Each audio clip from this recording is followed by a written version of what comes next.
So this week we are in Module 9, School Effectiveness, Governance, Oversight, and Funding. And these are all areas that all teachers should be familiar with.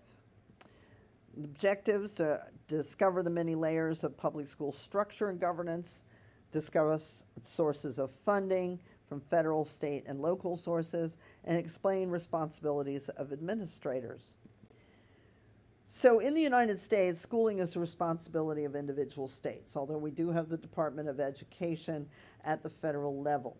School governance hierarchy descends from the state level to the school level.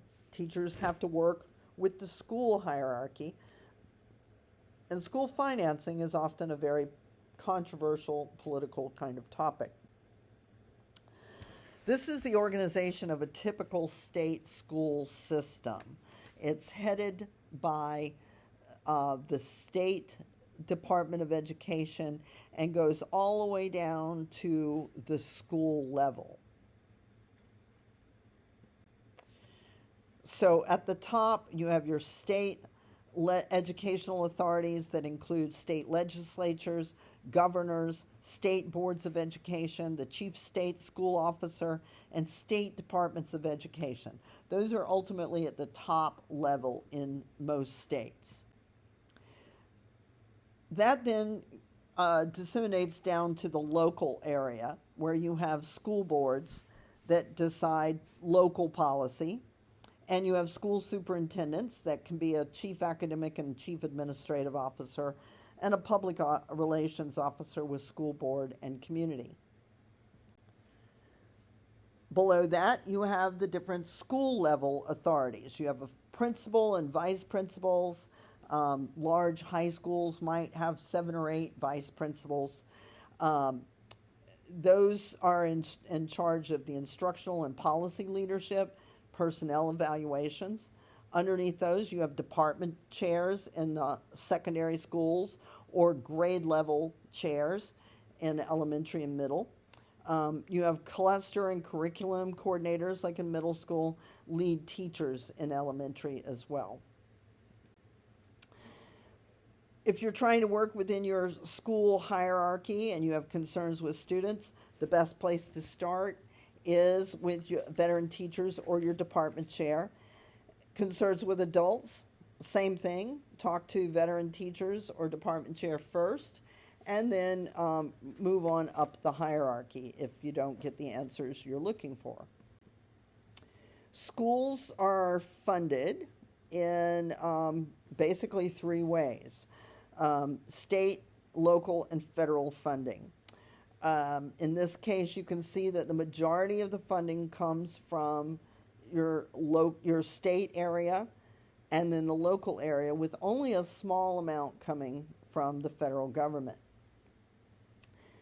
Much of those federal funds are also targeted to specific things, such as after-school programs, children with disabilities, and other areas like that. States provide their funding through income and sales taxes and sometimes from lotteries.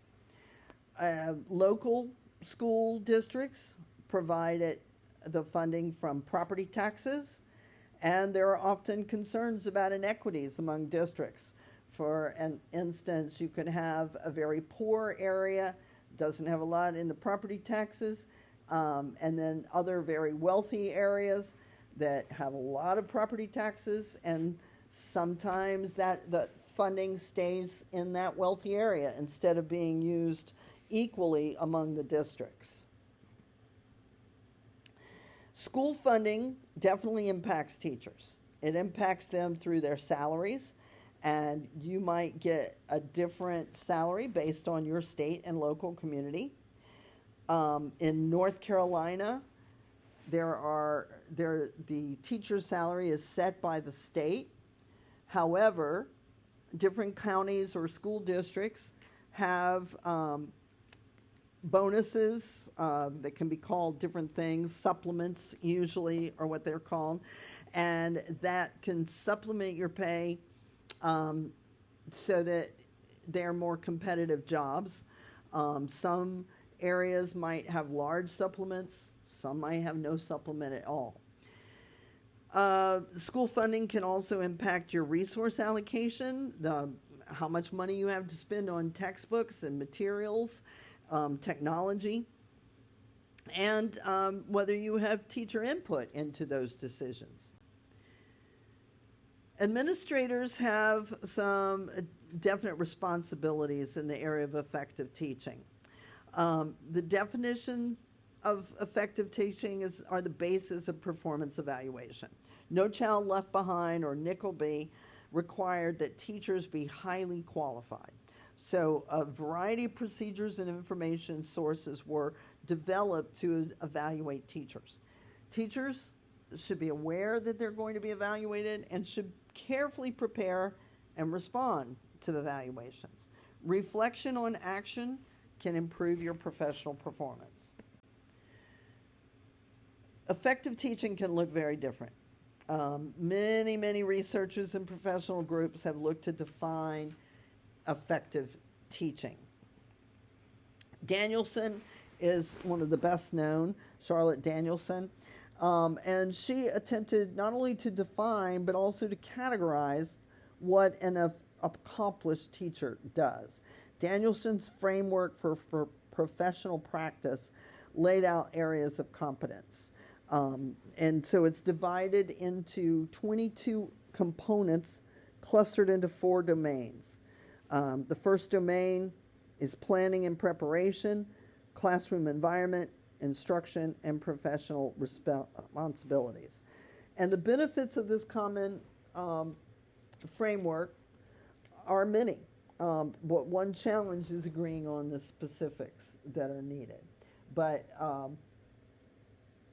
having a commonality is really important. It's a shared vocabulary for teaching, talking about excellent teaching.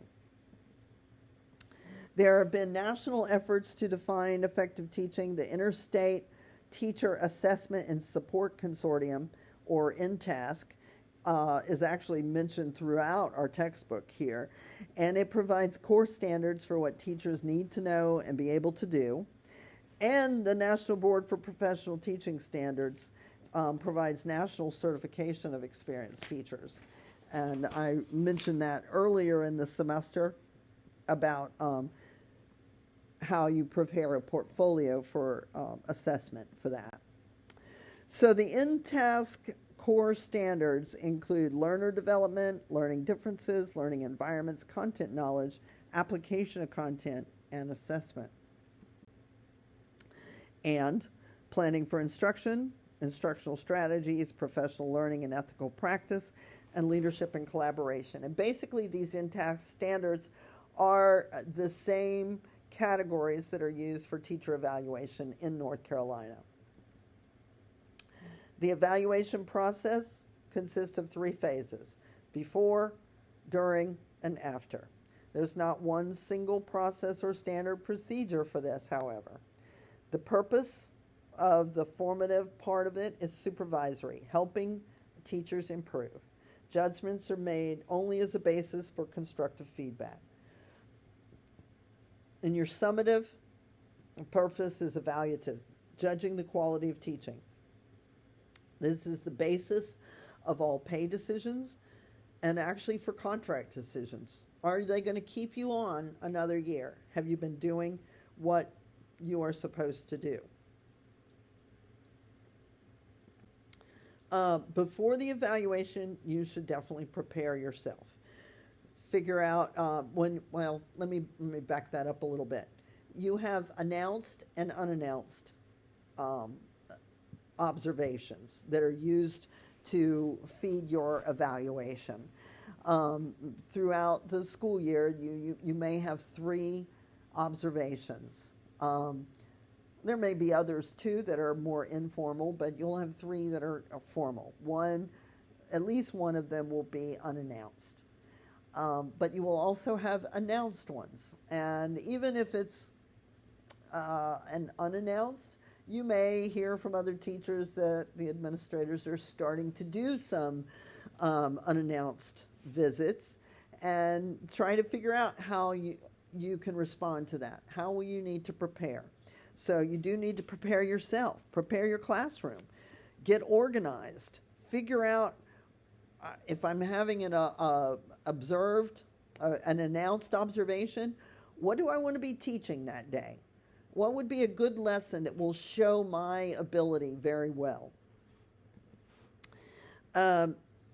So classroom observations are the most frequent source of that information. It could be planned. It might be for an entire class period or lesson. But there are also unannounced evaluation and observations as well. Other sources of information, especially when they are doing your summative, is through self-evaluation, a teacher interview, your portfolio, written artifacts. All of these may come into play in your summative evaluation. You may also have peer review. They may look at your student achievement and ratings and competency testing. After your evaluation, you might have a post-observation conference. This will include a written review with your ratings. Teachers with low ratings may have to work with a supervisor to develop an improvement plan, and that will include short and long-term goals and reevaluation. If you disagree with your evaluation, stall for time. Let them know that you need that you're surprised and you need some time to study and think about it. Evaluate the evaluation. Where do you see some discrepancies?